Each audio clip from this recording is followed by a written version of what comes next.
Hey everyone, Assalamu alaikum. Welcome to my video. It is my video assignment on Principles of Economics, Chapter 2, Consumers Behavior. So let's start the video. Let me introduce myself first. I'm Shahriar Galib Sowmik, studying in BSc Engineering in Computer Science and Engineering, second year, second semester in Shahriar University of Science and Technology, Sylhet, Bangladesh. The chapter is divided into 4 sections. Each section contains subsections. Let's start with 2.1, Utility and Choice. What is utility? The lexical meaning of utility is usefulness. But in economics, utility refers to the satisfaction, benefit, or pleasure that a person derives from a goods or service. It is a key concept in consumer theory and helps explain how individuals make choices based on their preferences. It is measured in utiles. It is a hypothetical unit. Types of utility. There are 3 types of utility: total utility or TU, marginal utility or MU, and diminishing marginal utility. TU is the total satisfaction obtained from consuming a given quantity of goods or services. MU is the additional satisfaction gained from consuming one more unit of goods or service. Diminishing marginal utility, the principle that as consumption of goods increases, the additional satisfaction from consuming extra units decreases. Measurement of utility. 1. Cardinal utility assumes utility can be measured in numerical units, like utiles. Ordinal utility assumes utility cannot be quantified, but it can be ranked on preference, used in modern economics. Then, what is choice? Choice is choice, right? In economics, choice refers to the decisions individuals, business, and government make about how they allocate scarce resources to satisfy their wants and needs. Since resources are limited, people must make choices about what to produce, consume, or distribute. Relationship between utility and choice. So, utility represents the satisfaction or benefit a consumer derives from consuming goods or service. Choice reflects the decision of consumer makes to maximize their utility given constraints like budgets. So there is an example. Okay, let's imagine a pizza and burger. The price of a pizza is 10, the burger price is 5.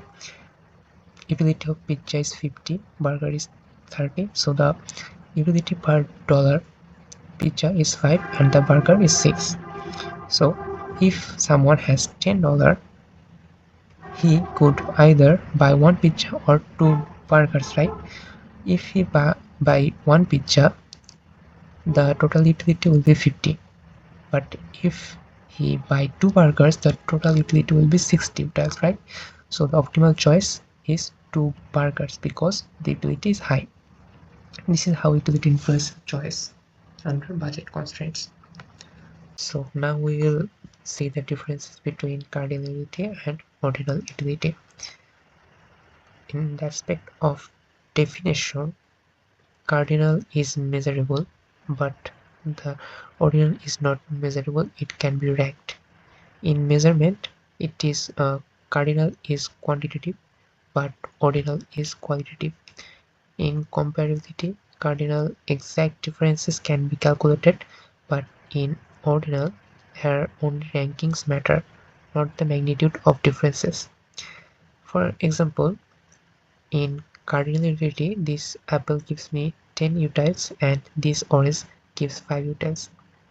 Means it is the utiles can be calculated, but in ordinal utility, I can prefer apples over oranges, but I can't say by how much. Means I can't calculate the utility. And used in cardinal is used in old school economics and ordinal is used in modern microeconomics. Now we will see total utility and marginal utility. Total utility. The total utility is the total satisfaction a consumer gets from consuming a certain quantity of a good, but a marginal utility is the additional satisfaction gained from consuming one more unit of that good, and the formula will be mun equals to tun minus tun minus 1. We'll see the graph representation of marginal utility and total utility. So here is a chart. Quantity and total utility is given. We have calculated the marginal utility. So as we saw that mu equals to tun minus tun minus 1, like it is 0, then 8 minus 3 equals to 5, then 12 minus 8 equals to 4, and so on. Now we'll assume the x-axis as quantity and y as marginal, and here it is total utility, and then we just put the points on the graph and draw a graph. It's simple. Then 2.1.3 relationship between TU and infinity is one of the most important topic in this chapter. So from the curve we can see mu is the slope of TU. It means mu measures how steeply the TU curve rises at each quantity, and from that we can see the formula mu equals to del TU divided by del Q. And when TU is rising, let's see, when TU is rising, mu is always greater than 1, greater than 0, sorry, mu is greater than 0. Like from this point, if I draw a straight line here, you can see that the TU was increasing and the mu was always greater than 0. But while the TU is started decreasing, the mu is less than 0. When TU equals to 1, when TU equals to 1, here the mu is max, and when TU peaks, when TU is max, then mu is equals to 0. So it is the relationship between TU and mu. And now 2.1.4 law of diminishing marginal utility. Definition: as the consumer consumes more units of a good, the additional satisfaction marginal utility from each extra unit eventually declines, assuming other factors remain constant. Now, why it matters? So, number one, consumer behavior explains why people diversify consumption, like eating pizza daily becomes less satisfying. Then number two is pricing. Business use it to design discounts, so it depends. Buy two and get one free works because mu of the third unit is low. That's why they do this. And number three, demand curve. The downward sloping demand curve reflects diminishing mu.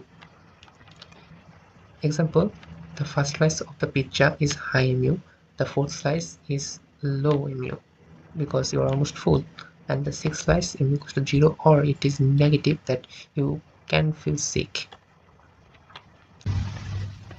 Now let's move to our next topic, 2.2, consumers equilibrium. Consumers equilibrium is maximizing utility within a budget. The definition of consumers equilibrium is a consumer reaches equilibrium when they allocate their limited income to maximize total utility or satisfaction from goods or services given prices. At equilibrium, marginal utility per dollar is spent equal across all goods. The entire budget is exhausted. The equilibrium condition is the marginal utility of x divided by price of x equals to the marginal utility of y divided by price of y. Now, if the marginal utility of x divided by price of x is greater than the marginal utility of y divided by price of y, then consumer should buy more x and less of y until equality is restored. And if the opposite condition happens, then it will be vice versa.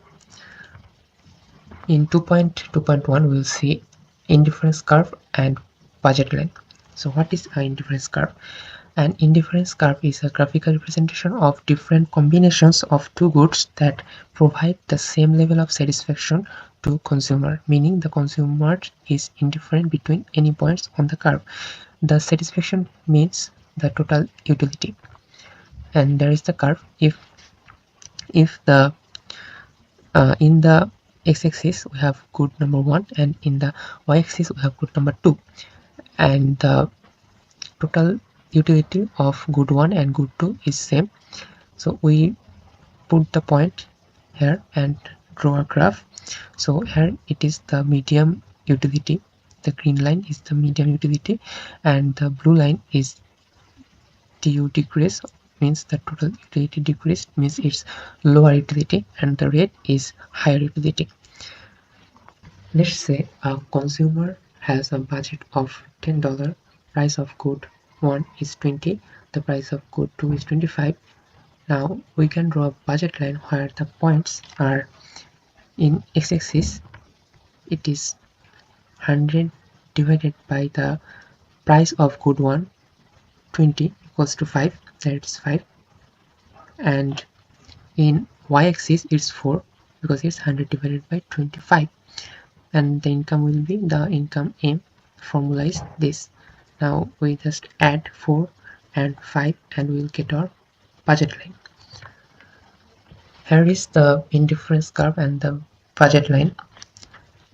After drawing the indifference curve, we draw a budget line. The budget where the budget line touch the medium utility, it is called the higher IC, and the below part of the budget line is lower part, and the upper part of the budget line is higher utility part. Now here we can see the law of emergential principal states, mathematical proof of the emergential principal states. Now 2.3 income consumption curve, means ICC. ICC is a concept of microeconomics that illustrates how a consumer's optimal consumption bundle changes as their income varies while keeping prices constant. It is derived from the income effect in consumer choice theory.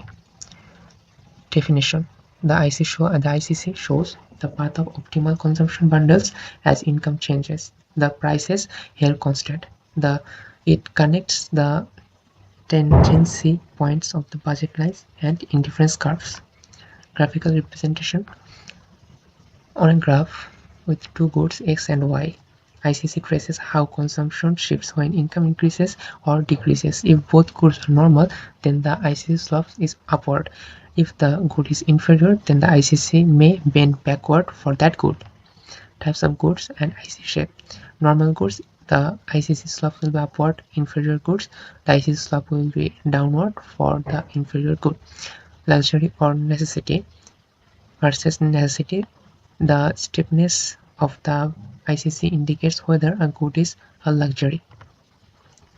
There is the ICC curve, budget line, and indifference curve.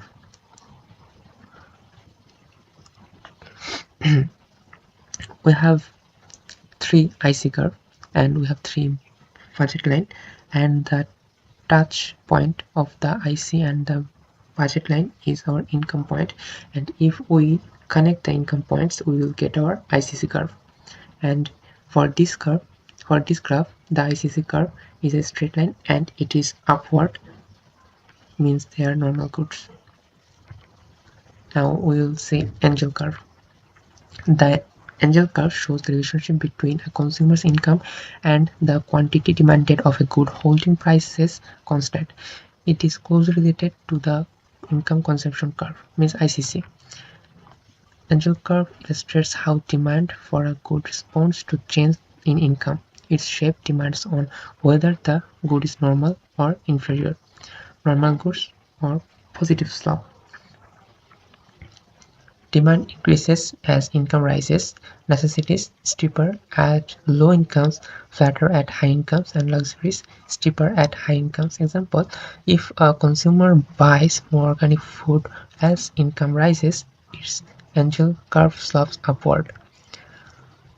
And for inferior goods, negative slopes, demand decreases as income rises. The angel curve bends backward at higher income.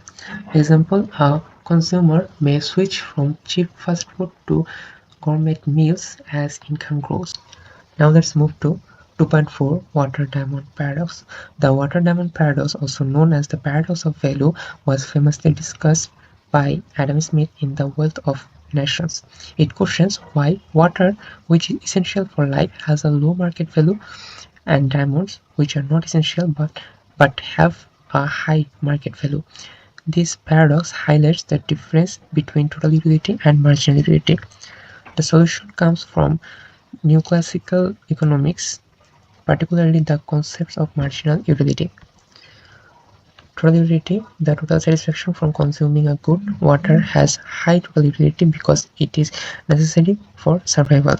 Marginal utility means mu, the additional satisfaction from consuming one more unit of good. Since water is abundant, consuming an extra unit provides low marginal utility. Diamonds are scarce, so an extra diamond provides high marginal utility. Scarcity and price determination. Price is determined by marginal utility, not total utility. Is important. Then, even though water is essential, its abundance makes its marginal utility low, keeping its price low. Diamonds are rare, so their marginal utility is high, driving up their price. So there is the graph. We can see the marginal utility and the quality consumed graph, and it is called the water and diamond graph. So it was the brief of the consumer behavior chapter. Hope you all enjoyed this video. Thank you very much.